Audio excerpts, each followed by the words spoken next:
Hello दोस्तों, स्वागत है आप सभी का मेरे यूट्यूब चैनल मार्केट एक मौका सबके लिए पर। और आज दोस्तों गणतंत्र दिवस के पावन पर्व पर सभी देशवासियों को गणतंत्र दिवस की हार्दिक शुभकामनाएं। और आज ये मेरे अपने चैनल पर पहली पोस्ट डाल रहा हूँ। ये चैनल स्टॉक मार्केट से रिलेटेड है और स्टॉक मार्केट अगर आप शुरू करना चाह रहे हैं तो ये कहानी में शेयर करूँगा।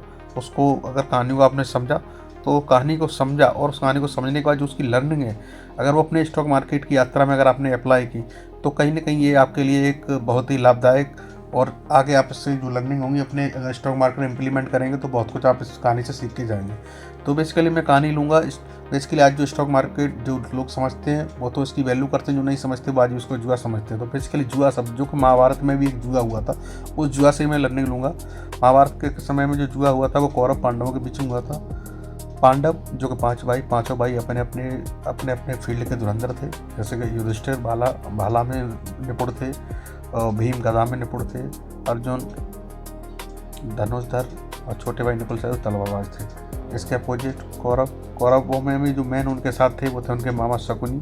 और मामा शकुनी क्या थे, बेसिकली वो पासा यानी कि पासा उसमें जो गोटियाँ खेलते थे ना, गोटियों में उनकी पारंगत हासिल थी, वो उसमें निपुण थे। तो बेसिकली आप सभी को पता है जब ये जुआ खेला गया तो धीरे धीरे पांडव सब कुछ अपना हारते गए धीरे धीरे। लास्ट में क्या हुआ, उनको एक उम्मीद थी जीतने की, और जीतने की उम्मीद थी तो क्या हुआ, उन्होंने लास्ट में आके अपनी वाइफ तक को दांव पे लगा दिया, द्रौपदी को भी दांव पे लगा दिया।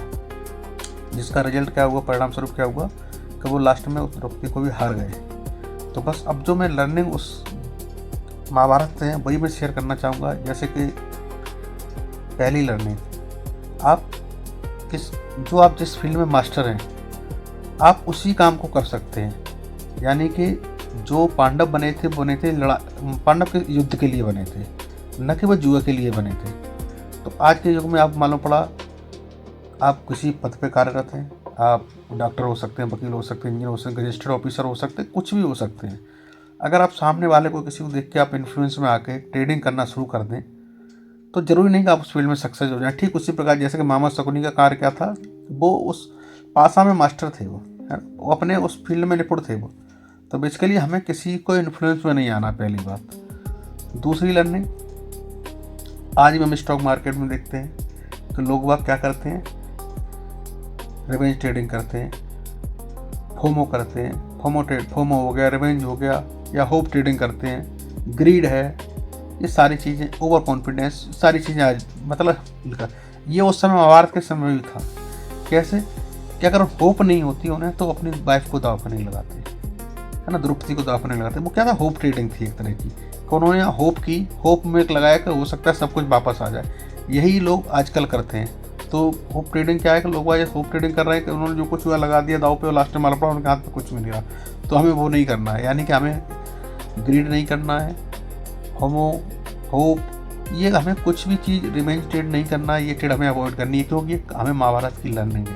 दूसरी, एक छोटी सी गलती से उनको 13 साल का वनवास हुआ।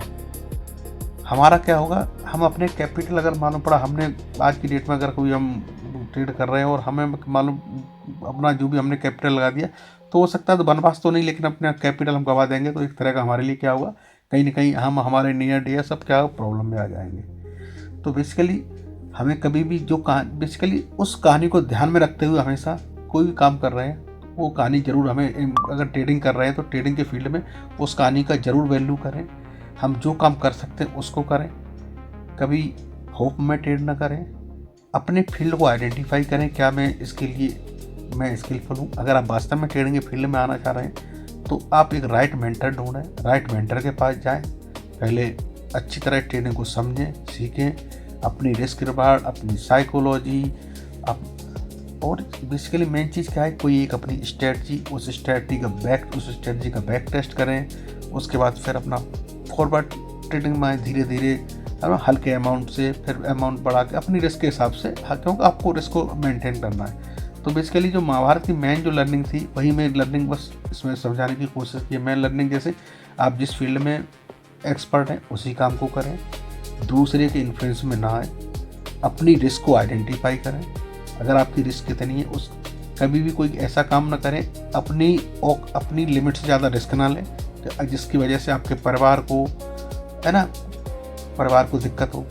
तो बस ये कहानी उसी बेसिकली इस फील्ड में आप एंटर कर रहे हैं स्टॉक मार्केट में, तो इस कहानी को हमेशा ध्यान में रखें, महाभारत की कहानी को दिमाग में रख के ही काम करें।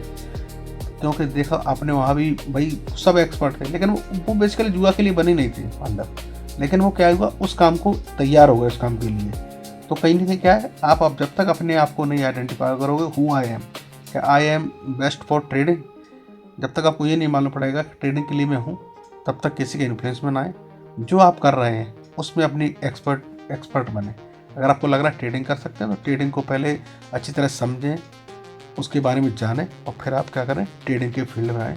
महाभारत की कहानी से वही मैंने आप लोगों के साथ जो मैंने समझी वही मैंने कहा। आगे मैं इस पर और भी अच्छी वीडियो डालना शुरू करूँगा।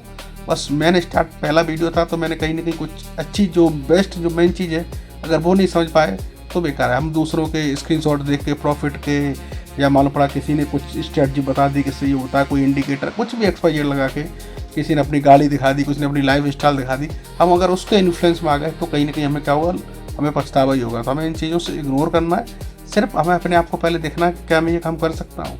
हो सकता है आज की डेट में ट्रेडिंग में बहुत से आपके नियर डियर कुछ ऐसे लोग सक्सेस हो रहे होंगे। थैंक यू दोस्तों, ये मेरी बेस्ट लर्निंग थी महाभारत से।